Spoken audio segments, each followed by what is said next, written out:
5 মিনিটে শাওয়ার নিয়ে কোমরে টাওয়াল জড়িয়ে ওয়াশরুম থেকে তাড়াহুড়ো করে বেরিয়েছে। চোখে মুখে চিন্তার ছাপ। আচমকা জাঙ্কুকে এভাবে দেখে তার বুকটা কেঁপে উঠল। উন্মুক্ত শরীর, শুধু কোমর থেকে হাঁটুর নিচ পর্যন্ত ঢাকা। মেয়েহীন পেটে সিক্স প্যাকের হালকা চিহ্ন দেখা যাচ্ছে। শরীরে থাকা বিন্দু বিন্দু পানির কণাগুলো চিকচিক করছে। তা দেখে তের হৃদস্পন্দনের মাত্রা বেড়ে যাচ্ছে।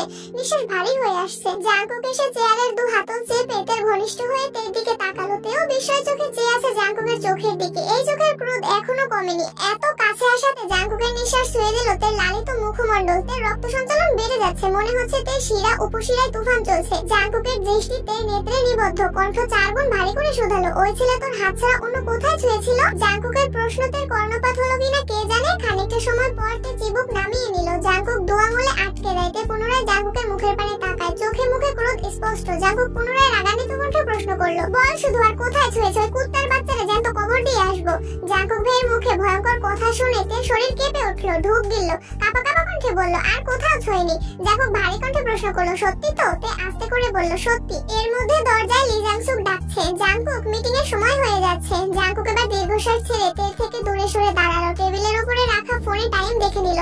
একটা শার্ট আর প্যান্ট পরে রেডি হয়ে চলে যাচ্ছিল। দরজা পর্যন্ত গিয়ে থমকে দাঁড়ালো। তের দিকে চেয়ে বলল, দরজাটা ভেতর থেকে বন্ধ করে রাখ। কফি আর নাস্তা দিতে বলে যাচ্ছি। দরজা থেকেই নিবি, কেউ ভেতরে যেন না ঢোকে। আমি মিটিং শেষ করে আসছি। জাঙ্কুক চলে গেছে। কিছুক্ষণের মধ্যে জাঙ্কুকের পিএস কিছুটা খাবার আর এক কাপ কফি নিয়ে এসেছে। তের নাক পর্যন্ত ওড়না টেনে মাথা নিচু করে খাবারগুলো নিল। তারপর দরজা বন্ধ করলো। ওড়না সরিয়ে রুমটা ভালোভাবে দেখছে। দেওয়ালে কিছু কিছু মোটিভেশন লেখা। তার সাথে একটা দেয়ালে দুটো হাতের ছবি আঁকা। যে ছবিটা জাঙ্কুক ভাইয়ের ফোনেতে দেখেছিল। একটা বড় হাতের উপরে একটা পিচ্চির হাত শক্ত করে ধরা। নিচে দুটো লাইনও লেখা, আমার দেহে প্রাণ আছে যতদিন এই হাত ছাড়বো না ততদিন। তার নিচে কে লেখা। অক্ষর দেখে তে কপাল কুঁচকে চেয়ে আছে। মাথায় কিছুই ঢুকছে না। কে দিয়ে কার নাম হতে পারে? তের নাম টি দিয়ে, রোজাপুর নাম আর দিয়ে। তে বিড়বিড় করে বলল, তাহলে কি রোজাপুর অন্য কোনো নাম আছে? হাবি জাবি অনেক চিন্তা তের মাথায় ঘুরছে। হঠাৎ মনে হলো, আচ্ছা আমার নাম তো কিমতেই হোক। কিম নাম তো কে দিয়ে শুরু হয়। তাহলে কি আমি? কিন্তু এই জীবনে জাঙ্কুক ভাইয়ের সাথে আমার কখনো সুসম্পর্ক ছিল বলে আমার মনে হয় না। তাহলে বোধহয় আমি না, অন্য কেউ। সবকিছু ভালোই থাকে, কিন্তু রোজ আপু আর জাঙ্কুক ভাইয়ের জীবনে অন্য কেউ আছে এটা ভাবলেই যেন মাথা গরম হয়ে যায় তের। তার সাথে ওই ছেলের ঘটানো কাণ্ড তো মাথায় আছে। তে চেয়ারে বসে কফিটা কোনো রকমে খেলো। মাথা ব্যথার জন্য কিছুই ভালো লাগছে না। বেশি কান্না করেছে, যার ফলে মাথা ব্যথাটাও অনেক বেশি হচ্ছে। কফিটা শেষ করে তে টেবিলের উপর মাথা রেখে চোখ বন্ধ করে বসে আছে। ঘন্টাখানেক পর জাঙ্কুক এসে ডাকছে, তে দ্রুত গিয়ে দরজা খুলে চেয়ারে বসে পড়লো। মাথা ব্যথার জন্য বসে থাকতে পারছে না। পুনরায় টেবিলে মাথা রেখেছে। জাঙ্কুক রুমে ঢুকে কপাল কুঁচকে তাকালো। টেবিলের উপর সব খাবারই পড়ে আছে, শুধু কফিটাই খেয়েছে। তের কাছে গিয়ে ঠান্ডা কণ্ঠে শুধালো, মাথা ব্যথা করছে? তে ওভাবেই উত্তর দিল, হ্যাঁ। জাঙ্কুক তের দিকে তাকিয়ে ভারী কণ্ঠে শুধালো, খাসনি গেল কিছু? তে মুখ তুলে তাকালো। তারপর মন খারাপ করে উত্তর দিল, খেতে ইচ্ছে করছে না। তে পুনরায় প্রশ্ন করলো, আমরা বাসায় যাবো না? জাঙ্কুক গম্ভীর কণ্ঠে বলল, এই যে খাবার দিয়ে গেলাম কিছুই খাসনি, বাসায় গিয়েও তো খাবি না, তাই তোকে খাইয়ে তারপর দিয়ে আসবো। জাঙ্কুক পিএস কে ডেকে এক প্যাকেট কাচ্চি আর ওষুধ আনতে বলেছে। জাঙ্কুক ফোন বের করে মামুনিকে কল দিল। ইয়ঞ্জন কল রিসিভ করতে জাঙ্কুক সালাম দিল। ইয়ঞ্জন সালামের উত্তর দিয়ে স্বাভাবিক কণ্ঠে শুধালেন, কি রে এই সময় কল দিলে যে, কোনো দরকার? জাঙ্কুক ঠান্ডা কণ্ঠে বলল, তুই আমার অফিসে আছে, এটা জানানোর জন্য তোমাকে কল দিয়েছি। গাড়ি জ্যামে আটকে ছিল, তাই আমি গিয়ে নিয়ে আসছি। আমার একটু কাজ আছে, শেষ করে ওকে বাসায় নিয়ে যাব। আর আঙ্কেলকে বলেছি গাড়ি নিয়ে বাসায় চলে যেতে। একসাথে কথাগুলো বলে তারপরে থামলো। ইয়ঞ্জন হাসি মুখে উত্তর দিল, আচ্ছা ঠিক আছে। তে জ্বালালে মাথা গরম করিস না বাবা, কাজ শেষ করে চলে আসিস। জাঙ্কুক মৃদু হেসে বলল, সমস্যা নেই, তুমি চিন্তা করো না। কল কাটতেই তে বলল, আপনি আম্মুকে কিছু বললেন না কেন? জাঙ্কুক তের দিকে তাকিয়ে উত্তর দিল, সব কথা সবসময় সবাইকে বলতে হয় না। তে কিছুই বলছে না, চুপচাপ বসে আছে। এর মধ্যে সুগা তের নাম্বারে কল দিয়েছে। তে রিসিভ করার আগেই জাঙ্কুক তের ফোন নিয়ে রুম থেকে বেরিয়ে গিয়ে সুগার সাথে কথা বলেছে। রুমে এসে তের ফোনে টেবিলের উপরে রেখে পাশের চেয়ারে বসে গম্ভীর কণ্ঠে প্রশ্ন করলো, কি হয়েছিল তোর সাথে, সম্পূর্ণ ঘটনা বল। তে ঢুক গেলে ধীরে ধীরে বলা শুরু করলো, কিছুদিন যাবত কয়েকটা ছেলে কোচিং এর সামনে দাঁড়িয়ে থাকে, সিগারেট খায়, আরো কি কি খায়, আর মেয়েদের উল্টাপাল্টা কথা বলে। অনেক স্টুডেন্ট একসাথে বের হয়, তাই কোচিং এর সামনে দাঁড়ানো যায় না। এজন্য আমি আর জিমিন প্রতিদিন বের হয়ে একটু সাইডে দাঁড়াই। আমাদের গাড়ি আসলে আমি চলে যাই, জিমিনও চলে যায়। কিন্তু জিমিন জ্বর সর্দি এর জন্য গতদিন আসেনি, আজও আসতে পারেনি। কোচিং থেকে বের হয়ে আমি অন্যান্য দিনের মতো সাইডে দাঁড়িয়ে ড্রাইভার আঙ্কেলকে কল দিচ্ছিলাম। আঙ্কেল বলল জ্যামে আছে, একটু দেরি হবে। আমি যেন কোচিং এর ভেতরে বসে থাকি।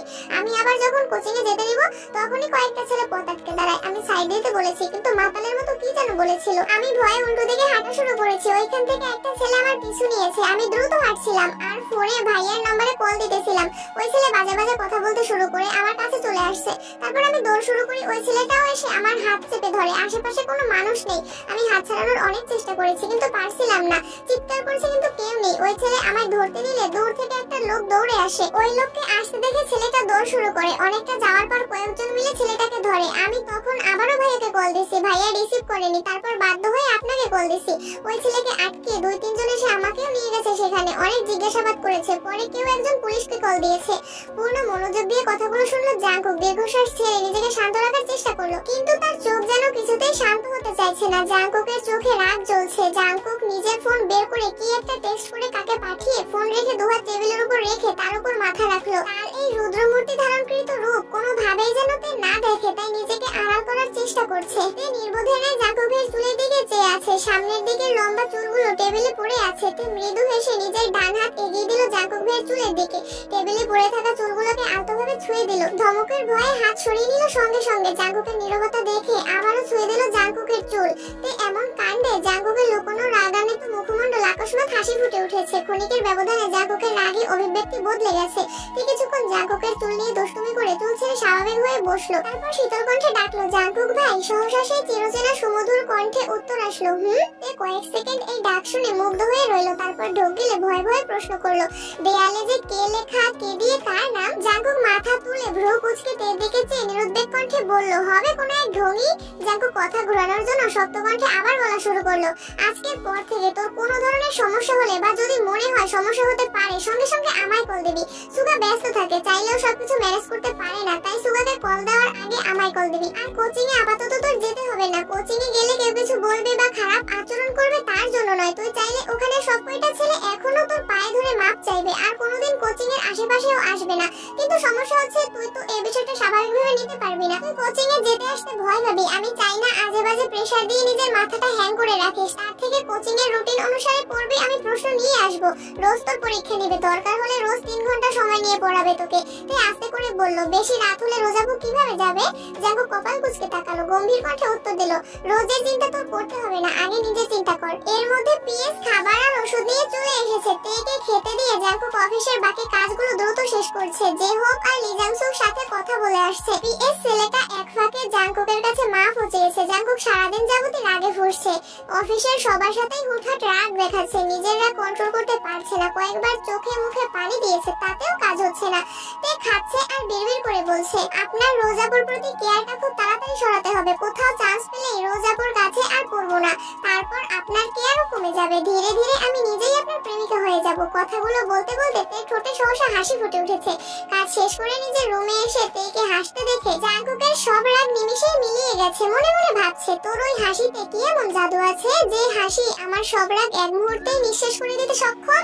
তে তাকাতেই জাঙ্কুক নড়ে উঠলো। স্বাভাবিক কণ্ঠে বলল, রেডি হয়ে নে, বাসায় যাব। তেকে বাসার সামনে নামিয়ে জাঙ্কুক গম্ভীর কণ্ঠে বলল, রুমে গিয়ে ডিরেক্ট ঘুমাবি। কাউকে কিছু বলার দরকার নেই। যদি কিছু বলতে হয় আমি বাসায় ফিরে বলবো। কয়েক ঘন্টা সময় পার হওয়াতে তেও অনেকটা স্বাভাবিক হয়ে গেছে। রুমে গিয়ে ফ্রেশ হয়ে ঘুমিয়ে পড়েছে। ঘন্টা দুয়েক পর চিল্লাচিল্লির শব্দে তের ঘুম ভাঙে। করিডোর থেকে নিচে তাকিয়ে দেখে বাড়ির 3 কর্তা সোফায় বসা। 3 কর্তি কিছুটা দূরে দাঁড়িয়ে আছে। সোফা থেকে কিছুটা দূরে জাঙ্কুক ভাই দাঁড়িয়ে আছে। দেখে মনে হচ্ছে ওনার মতো ভদ্র আর শান্ত ছেলে দ্বিতীয় আর নেই। জাঙ্কুকের থেকেও কিছুটা দূরে দাঁড়িয়ে আছে সুগা। কিম নামজন চিৎকার দিয়ে উঠলেন, তোমাকে এতবার সাবধান করার পর আবারও মারপিট কেন করেছো? বড় আব্বু রাগান্বিত স্বরে তের শরীর কেঁপে উঠলো। জাঙ্কুক ভাই তো জানাতে চাইনি, তাহলে বড় আব্বু জানলো কিভাবে? এই বাড়িতে আসার পর থেকে জাঙ্কুক ভাইকে প্রতিনিয়ত নিষেধ করা হচ্ছে, কিন্তু আজ তো তে নিজের চোখে জাঙ্কুক ভাইয়ের ক্রোধ দেখেছে, মারপিট দেখেছে। আজ জাঙ্কুক ভাইয়ের কি হবে এটা নিয়ে ভাবনায় পড়ে গেছে তে। অথচ জাঙ্কুক ভাইয়ের মধ্যে কোনো ভয় ডর কিছুই নেই। তে সবেমাত্র ঘুম থেকে উঠেছে। এলোমেলো চুল আর ক্লান্ত মুখশ্রী নিয়ে ধীরে ধীরে সিঁড়ি বেয়ে কিছুটা নিচে নামলো। জাঙ্কুককে নিরুত্তর থাকতে দেখে কিম নামজন পুনরায় ধমকে উঠলেন, কথা কেন বলছো না? গোন্ডামি করার জন্য কি তুমি দেশে আসছো? জাঙ্কুক ভনিতা ছাড়াই উত্তর দিল, এই বাড়ির মেয়ের গায়ে কেউ হাত দিবে আমি তা সহ্য করতে পারবো না। কিম নামজন পুনরায় বললেন, সহ্য করতে না পারা এক বিষয়, মারপিটটা করা কিন্তু অন্য বিষয়। মারপিট কেন করলে? লোকে কি বলবে? বিদেশ থেকে পড়াশোনা করে দেশে ফিরেছে ছেলেটা, এখন সে রাস্তাঘাটে মারপিট করে? জাঙ্কুক মাথা নিচু করে ভারী কণ্ঠে বলল, আফসোস, আমাকে নিয়ে যতটা মাথা ঘামাচ্ছেন তার কিছুটা মাথা যদি ওই ছেলেগুলোর জন্য ঘামাতেন তাহলে কেন মেরেছি প্রশ্নটা আমায় করতেন না। সোবিন কঠিন স্বরে বললেন, ওই ছেলেগুলোর জন্য আইন আছে, পুলিশ আছে, তোমাকে তো দায়িত্ব দেওয়া হয়নি। তুমি ছেলেকে না মেরে তেকে নিয়ে চলে আসতে পারতে। জাঙ্কুক বিড়বিড় করে বলল, আইন আর পুলিশ ছিল বলেই তো ওইগুলোরে আবার পিটাতে হয়েছে। বেকুইন চিন্তিত স্বরে বললেন, দেখ জাঙ্কুক, এসপি আমার বন্ধু ছিল আর তোকে চিনেছে বিধায় ঝামেলা করেনি, আর আমাকেও কল দিয়ে জানিয়েছে। এখানে অন্য কেউ থাকলে তো ঝামেলা হতো।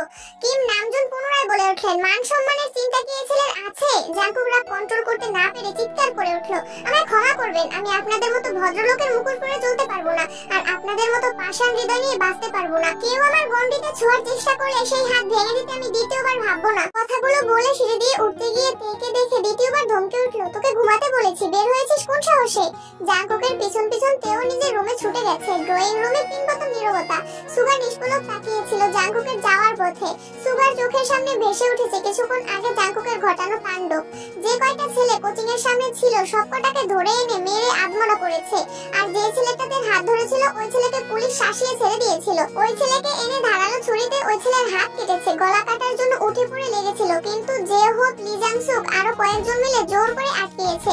জাঙ্কুকের রাগ কন্ট্রোলের একমাত্র পন্থা হলো তের কথা বলে অনেক কষ্টে জাঙ্কুককে শান্ত করে রক্তে রঞ্জিত জামা পাল্টিয়ে বাড়ি ফিরিয়ে নিয়ে আসছে সুগা। আর যে হোক লি জাংসুক সহ বাকিরা এগুলোর হাসপাতালে নিয়ে গেছে, যেখানে দুপুরে রাস্তার সামান্য মারের কারণে বাড়ির মানুষের এত প্রশ্নের সম্মুখীন হতে হয়েছে। সেখানে বাড়ির মানুষ যদি দ্বিতীয় দফার মার সম্পর্কে জানতে পারে তাহলে নিশ্চিত ভাবে 2 থেকে 1 জন হার্ট অ্যাটাক করবে। সকলে নীরবতা দেখে সুগাও নিজের রুমে চলে গেছে। ঘন্টাখানেক পর তে চুপি চুপি নিজের রুম থেকে বেরিয়ে জাঙ্কুক ভাইয়ের রুমের দিকে যায়। জাঙ্কুকের রুমে দরজা লাগানো, ভেতর থেকে রাগান্বিত কণ্ঠে হুঙ্কার শোনা যাচ্ছে। ফোনে হয়তো কাউকে ঝাড়ছেন, ভয়েতে দৌড়ে নিজের রুমে চলে গেছে। কয়েকদিন কেটে গেছে, জাঙ্কুক ইদানিং বাড়ির সবাইকে এড়িয়ে চলে, একসাথে খায় না, অফিসে গেলেও নিজের মতো কাজ শেষ করে চলে যায়। তে তো ভয়ে সামনেই যায় না। গত 3 মাসে জাঙ্কুক ভাইয়ের এত রাগ সে আগে কখনোই দেখেনি। জাঙ্কুক ভাইকে দেখলেই আতঙ্কে থাকে, ঠিক লুকিয়ে লুকিয়ে জাঙ্কুক ভাইয়ের যাওয়া আসা দেখে। মাঝখানে নির্বাচন হয়ে গেছে, সুগার এমপি বিপুল ভোটে জয়লাভ করেছেন। সেই সুবাদে আগামীকাল খাওয়া দাওয়ার ব্যবস্থা করেছেন, বাড়ির সবাইকে দাওয়াত দিয়েছেন, কিন্তু বাড়ির মানুষ রাজনীতি পছন্দ করে না, তাই সুগা কাউকেই বলেনি, শুধু তেগে বলেছে যাওয়ার কথা। জেনি আর লিমিনহোকে বললে ওরা বাসায় বাকিদের বলবে, আর বাকিদের বললে শুধু শুধু ঝালি খেতে হবে। এমনিতেই জাঙ্কুকের কথাতে ওনারা রেগে আছে, তাতে অবশ্য জাঙ্কুকের কিছু যায় আসে না। এই পৃথিবীতে জাঙ্কুকের কাছে সবচেয়ে মূল্যবান মা আর তে, তাই তের বিপরীতে যা খুশি থাকুক, তার কোনো কিছুতেই জাঙ্কুকের আগ্রহ নেই। ভোরবেলা উঠেই সুগা চলে গেছে, সবকিছু আগে থেকেই প্ল্যানিং করা। তের বাসা থেকে কিছুটা দূরে একটা মোড় আছে, জাঙ্কুক অফিস থেকে ফিরে ওই মোড়ে দাঁড়াবে, তে বেরিয়ে যাবে। প্ল্যান মোতাবেক সব হলো। জাঙ্কুক সাদা শার্ট আর কালো প্যান্ট ইন করে পরে চোখে সানগ্লাস লাগিয়ে পুরাই নায়ক সেজে আসছে। তেও পছন্দের একটা কালো রঙের জামা পরেছে। ইদানিং জাঙ্কুক ভাইয়ের পছন্দের কালারগুলোতে একটু বেশিই পড়ছে। দুজনকে একসাথে দেখলে যে কেউ ভাবে তারা কাপল। এমপির বাড়িতে এসে এমপির সাথে দেখা করে কথাবার্তা বলছে, তারপর 3 ভাই বোন ছবি তুলছে, সবশেষে খাওয়া দাওয়াও করেছে। সেই অফিসের পর আজ জাঙ্কুক ভাই তের সাথে স্বাভাবিক আচরণ করছে, এটা দেখে তের মন উড়ু উড়ু করছে। প্রোগ্রাম শেষে তে আর জাঙ্কুক চলে যাবে। সুগা তেকে একটু দূরে নিয়ে কি যেন বলছিল। জাঙ্কুক কিছুটা এগিয়ে বাইকের কাছে যাচ্ছে, আচমকা এমপির মেয়ে হাজির হলো সামনে। এমপির মেয়ে হাসি মুখে জিজ্ঞেস করলো, আসসালামু আলাইকুম ভাইয়া, কেমন আছেন? জাঙ্কুক স্বাভাবিক কণ্ঠে উত্তর দিল, ওয়ালাইকুম আসসালাম, আলহামদুলিল্লাহ ভালো, তুমি কেমন আছো? মেয়েটা হেসে উত্তর দিল, আলহামদুলিল্লাহ অনেক ভালো, আব্বু এমপি হয়েছেন, তার ক্রেডিট সুগা ভাইয়া সহ আরো অনেকের, আপনি শুনেছি অনেক হেল্প করেছেন, তার জন্য ধন্যবাদ। জাঙ্কুক মৃদু হাসলো, আর কিছু বলল না। মেয়েটা আবার প্রশ্ন করলো, ভাই আপনার গার্লফ্রেন্ড কেমন আছে? জাঙ্কুক মৃদু হেসেই উত্তর দিল, আলহামদুলিল্লাহ ভালো। সুগা তেকে বিদায় দিয়ে ভিতরে চলে গেছে। তে জাঙ্কুক ভাইয়ের দিকে তাকাতেই চোখে পড়লো একটা সুন্দরী মেয়ে জাঙ্কুক ভাইয়ের সাথে কথা বলছে। ভালোভাবে দেখতে মনে পড়লো জাঙ্কুক ভাইয়ের ফোন থেকে ব্লক করা সেই মেয়েটা, মানে এমপির মেয়ে। জাঙ্কুক ভাইয়ের সাথে কথা বলছে দেখে তের মেজাজ খারাপ হয়ে যাচ্ছে। এক প্রকার দৌড়াতে জাঙ্কুক ভাইয়ের পাশে গিয়ে দাঁড়ালো। মেয়েটা তের দিকে তাকিয়ে মুখ গোমড়া করে ফেললো। ঠান্ডা কণ্ঠে শুধালো, উনি কি আপনার গার্লফ্রেন্ড? এমপির মেয়ের এমন প্রশ্নে তে ভেবাচাকা খেলো। তীব্র উৎসাহ নিয়ে তাকিয়েছে জাঙ্কুক ভাইয়ের চোখে মুখে। এ যেন জাঙ্কুক ভাইয়ের মনের কথা জানার বিশাল সুযোগ। এই সুযোগ সে হাতছাড়া করতেই চায় না। বৃহৎ নয়নে চেয়ে আছে জাঙ্কুক ভাইয়ের চোখ মুখ নিরীক্ষণ করছে। জাঙ্কুক ভাই চোখের ইশারায় কিছু বললে সেটাও আজ বুঝে নিবে অষ্টাদশী। জাঙ্কুক তের দিকে এক পলক তাকালো, পুনরায় মেয়েটা চোখ সরিয়ে গম্ভীর কণ্ঠে বলল, না ও আমার কাজিন। এই সামান্য কথায় অষ্টাদশী হৃদয় ভেঙে চূর্ণ বিচূর্ণ হয়ে গেছে। মেয়েটা হাসি মুখে তেকে এটা সেটা জিজ্ঞেস করছে, তে মনের বিরুদ্ধে উত্তরগুলো দিয়েছে। মেয়েটা বিদায় নিয়ে চলে গেছে, কিন্তু তে এক পাও নড়ছে না। ছলছল নয়নে চেয়ে জাঙ্কুক ভাইয়ের দিকে তাকিয়ে আছে। মনে মনে ভাবছে, আমি কি শুধুই মোহের পিছনে ছুটছি? জাঙ্কুক আকাশের পানে চেয়ে মনে মনে বলল, তোর চোখে চোখ রেখে মিথ্যা বলার সাধ্য আমার নেই, কিন্তু তোর ভালোর জন্য এই মিথ্যাটা বলতে হয়েছে। আমি চাই না আমার কারণে তুই তোর জীবনের লক্ষ্য থেকে সরে যাস। তোকে মানসিকভাবে শক্ত হতে হবে, এর থেকেও কঠিন পরিস্থিতি মোকাবেলা করতে হবে তোকে। এই সারা রাস্তা কাঁদতে কাঁদতে এসেছে। প্রতিদিন জাঙ্কুক ভাইয়ের কাঁধে হাত রাখলেও আজ ইচ্ছে করেই দূরে সরে বসেছে। বাইকের পিছনে হাত রেখেছে, তবুও জাঙ্কুক ভাইকে ছুঁয়েও দেখেনি। এই অনুভূতিহীন মানুষটা কোনোদিন তের অনুভূতি বুঝবে না। যেখান থেকে তেকে নিয়ে গেছিল ঠিক সেখানেই তেকে নামিয়ে দিয়েছে জাঙ্কুক। তে হেলমেট রেখে একবারের জন্য তাকায়নি জাঙ্কুকের দিকে। যথারীতি বাড়ির উদ্দেশ্যে হাঁটছে। বুকের ভেতর অসহনীয় যন্ত্রণা হচ্ছে তার। এই যন্ত্রণার এক অংশ দিয়ে জাঙ্কুক ভাই বসতো, তে কাছে আর বাড়ির দিকে হাঁটছে। গত 17 বছরেও সে এত কান্না করেনি। এই জাঙ্কুক ভাই দেশে ফেরার পর যতবার কান্না করেছে। জাঙ্কুক বাইক থেকে দুর্বোধ্য দৃষ্টিতে তাকিয়ে আছে তের হাঁটার দিকে। কয়েক মুহূর্ত নিশ্চুপ থেকে আকস্মাৎ বলে উঠল, তোকে প্রতিশ্রুতি দিব না তে, বউ করে ডিরেক্ট প্রমাণ করে দিব। এই জাঙ্কুক কথা দিচ্ছে, তোর এই কান্না চিরতরে মুছে দেব সেদিন ইনশাআল্লাহ। নির্বাচনের ঝামেলার পর থেকে সুগা বেশ শান্তিতে আছে। আপাতত কাজের এত চাপ নেই। এমপিও বিভিন্ন কাজে ব্যস্ত, প্রয়োজন হলে মিটিং ডাকে, তখন উপস্থিত থাকতে হয় সেখানে। কয়েক মাসের কার্যক্রমে সুগা এমপির কাছের লোকদের মধ্যে একজন হয়ে উঠেছে। কোনো প্রোগ্রাম কিভাবে করলে ভালো হবে তা ম্যানেজ করার দায়িত্বটা বেশিরভাগটাই সুগার উপর থাকে। নিজে না পারলে জাঙ্কুক তো আছে। এমপির বাড়িতে দৌড়াদৌড়ি কাজ করতে করতে ধীরে ধীরে এমপির মেয়ের সাথেও সুগার সুসম্পর্ক হয়ে গেছে। মেয়েটাও সুগাকে আপন ভাইয়ের মতোই দেখে। সুগাদের একটা কাজের দায়িত্ব দিয়ে এমপি কোনো এক জায়গায় চলে গেছেন। সুগা আরো কয়েকজন মিলে কাজ করতেছিল। হঠাৎ এমপির মেয়ের আগমন হয় সেখানে। হাসি মুখে মেয়েটা বলে, সুগা ভাইয়া একটু বসি এখানে। একে এমপির মেয়ে, তার উপর নিজের বাড়ি। সুগার তো না করার ক্ষমতা নেই, তাই ধীর কণ্ঠে বলল, বসো।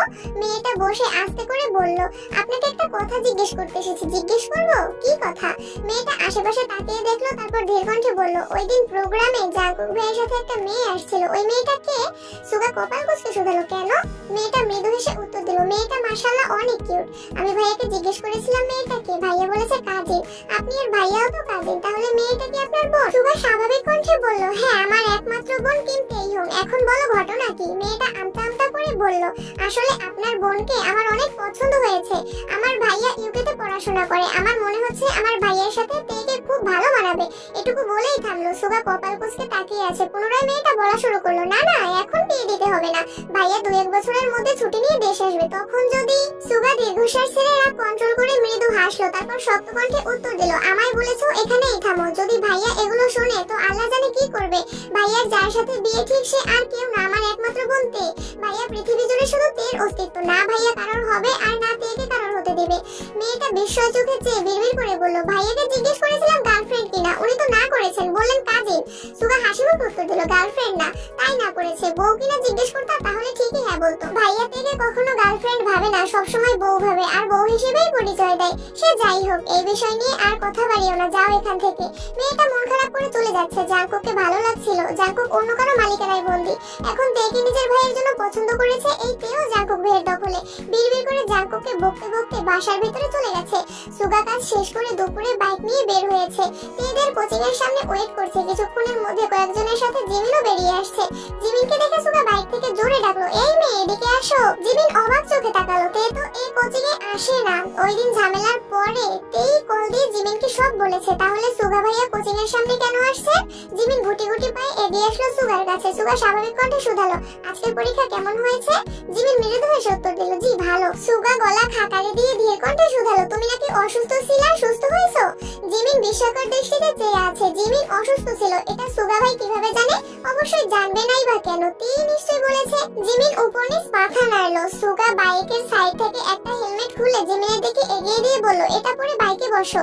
জিমিন ভ্রু কুঁচকে তাকিয়ে বলল, কেন? সুগা কিছুটা শক্ত গলায় বলল, উঠতে বলেছি উঠো। জিমিন সুগা ভাই সম্পর্কে খুব ভালো করেই জানে, তাই তেরামি না করে চুপচাপ বসছে। সুগার পিছনে নিজের ব্যাগ রেখে তারপর বসেছে, যেন গায়ে না লাগে। সুগা জিমিনকে নিয়ে একটা রেস্টুরেন্টে এসেছে। জিমিন পছন্দ মতো খাবার অর্ডার দেওয়া হয়েছে। আগে একদিন তের সাথে ছিল বলে জিমিন এতটা অস্বস্তি লাগেনি, তবে আজ একা সুগার সাথে খেতে এসে নিজের হাত পা স্থির রাখতে পারছে না। জিমিন অস্বাভাবিকতা দেখে সুগা স্বাভাবিক কণ্ঠেই বলল, এত ভয় পাচ্ছ কেন? আমি তো অপরিচিত কেউ না, আর আশেপাশের মানুষ যদি তোমার এই কাঁপাকাঁপি যদি দেখে তাহলে নিশ্চিত ভাববে আমি তোমাকে কিডন্যাপ করে নিয়ে আসছি। প্লিজ স্বাভাবিক হও। জিমিন কিছুটা স্বাভাবিক হয়ে কোমল কণ্ঠে শোধালো, আমায় আবারও ট্রিট দেওয়ার কারণ কি? সুগা উত্তর দিল, আমাদের এমপি জিতেছে সেই খুশিতে খাওয়াচ্ছি। আরো আগেই খাবো ভাবছিলাম কিন্তু সময় পাইনি, মাঝখানে এমপির বাড়িতে প্রোগ্রাম ছিল। অবশ্য ওইখানে তোমাকে যেতে বলতাম কিন্তু তুমি তো সেখানে যাবে না, তাই আর বলিনি। আজ একটু ফ্রি আছি এজন্য তোমাকে নিয়ে আসলাম। জিমিন কিছু একটা ভেবে পুনরায় প্রশ্ন করলো, তাহলে কেউ নিয়ে আসতেন? সুগা সঙ্গে সঙ্গে জবাব দিল, বনুকে নিয়ে আসতে চাইছিলাম কিন্তু ভাইয়া নিষেধ করলো। কথাটা বলেই ভাবনায় পড়ে গেছে সুগা, যদি জিমিন কিছু বুঝে ফেলে। যেই কথা সেই কাজ। জিমিন প্রশ্ন করে উঠলো, আপনি তার আপন ভাই, তাহলে উনি নিষেধ করবেন কেন? সুগা আমতা আমতা করে বলল, ওই দিনের কোচিং এর ঘটনা তো তুমি নিশ্চয়ই শুনেছো। আসলে ওই ঘটনার পর থেকে বনু একটু চিন্তিত। এই অবস্থায় এদিকে আসলে যদি ভয় পায় তাই ভাইয়া না করেছে, আর কিছুই না। অবশ্য ওদের সবাইকে নিয়ে ঘুরতে যাব। অনেকদিন ধরেই জেনি আর লিমিনও খুব করে ধরেছে ঘুরতে নিয়ে যাওয়ার জন্য। এতদিন নির্বাচনের ঝামেলার জন্য পারিনি, এখন না নিয়ে গেলে বাসায় ঝামেলা হয়ে যাবে। জিমিন মৃদু হাসলো, বাসায় ঝামেলার ভয়ে ভাই বোনদের ঘুরতে